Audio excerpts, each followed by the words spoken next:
Bueno, vamos directos al grano. Hoy nos sumergimos de lleno en uno de los relatos más fascinantes de la antigüedad, la famosa y misteriosa escritura en la pared durante el banquete de Baltasar. Sí, esa que aparece en el capítulo 5 del libro de Daniel, pero ojo, no vamos a leerlo como un simple cuento, que va, vamos a tratar este texto como si fuera un verdadero artefacto arqueológico.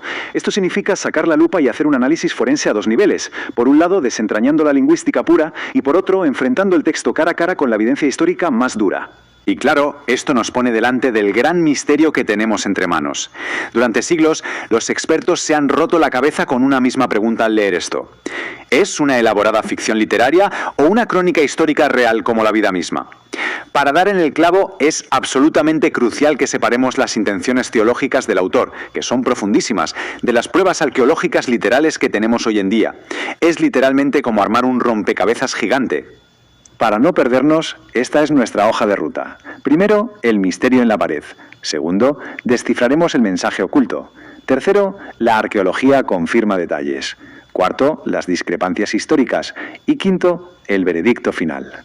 Sección 1. El misterio en la pared. Vamos a ponernos un poco en situación. Imaginad la escena. El rey babilónico Baltasar está dando un banquete por todo lo alto. Una noche de excesos totales donde, en un alarde de arrogancia, el rey usa los vasos sagrados saqueados del templo de Jerusalén para brindar por dioses inertes de oro y plata. Y justo ahí, en el clímax absoluto de esa soberbia, de repente, ¡zas!, aparece una mano sin cuerpo que escribe una sentencia súper críptica en la pared del palacio. A ver, hay que entender que esto no es una crónica periodística, sino un texto sapiencial. Lo que hace es contrastar a esos dioses materiales que no hacen nada con un espíritu vivo, todo para dejar clarísimo un punto teológico, la soberanía total del Dios de Israel por encima de cualquier imperio pagano. Pasamos a la sección 2, descifrando el mensaje oculto. El libro de Daniel es una auténtica joya literaria, súper compleja, y este capítulo en concreto está escrito en arameo imperial y helenístico. La genialidad de esta escena está en la tremenda ambigüedad de las palabras escritas en la pared, Mene, Mene, Tekel, Uparsin. A ver, cuando los sabios de Babilonia se quedaron en blanco y no pudieron leerlo, no fue porque no supieran leer las letras, sino por la brutal polisemia del mensaje. Por un lado, si lo lees literal, es solo una lista de pesos babilónicos de mayor a menor, una mina, un siclo y medias minas. Pero aquí Daniel hace una jugada maestra. Coge esos sustantivos y les da la vuelta, interpretando sus raíces como verbos pasivos que dictan sentencia. Fijaos bien en cómo Daniel explota este juego lingüístico porque es una maravilla. Mene viene de maná, que significa contar, o sea, el reino ha sido contado y ha llegado a su fin. Luego, Tekel viene de shakal, pesar. El rey ha sido pesado en la balanza y, sintiéndolo mucho, no da la talla.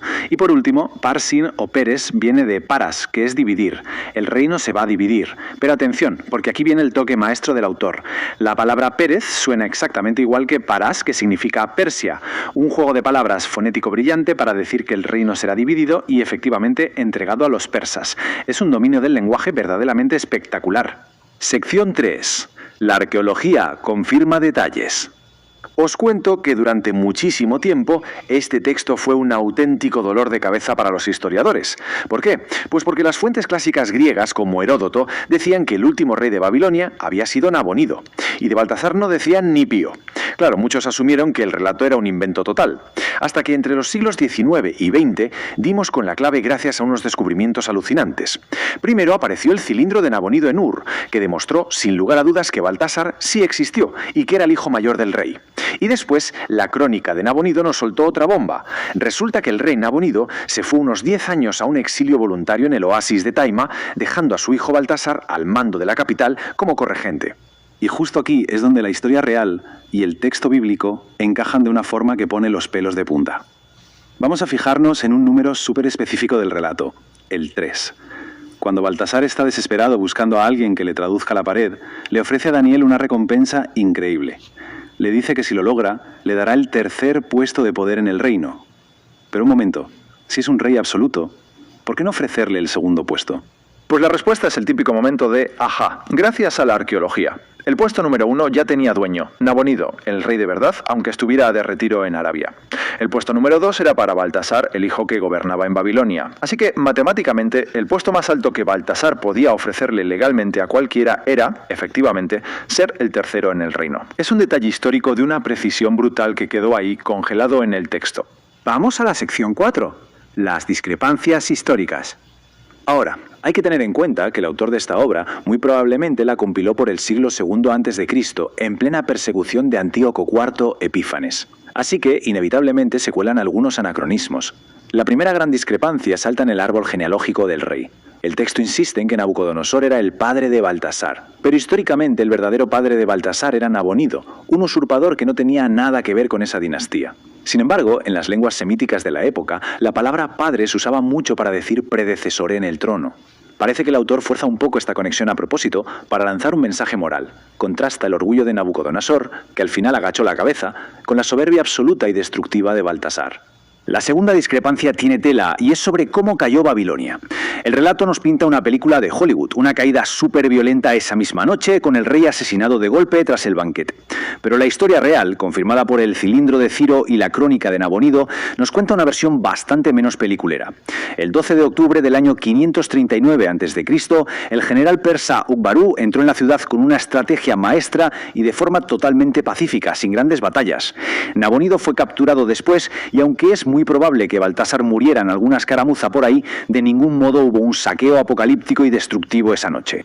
Lo que nos lleva a la tercera gran discrepancia, protagonizada por alguien que casi podríamos llamar el conquistador fantasma. El capítulo termina afirmando que el reino fue tomado por un tal Darío el Medo. El pequeño gran problema aquí es que este señor no aparece por ningún lado en los registros históricos de la caída de Babilonia.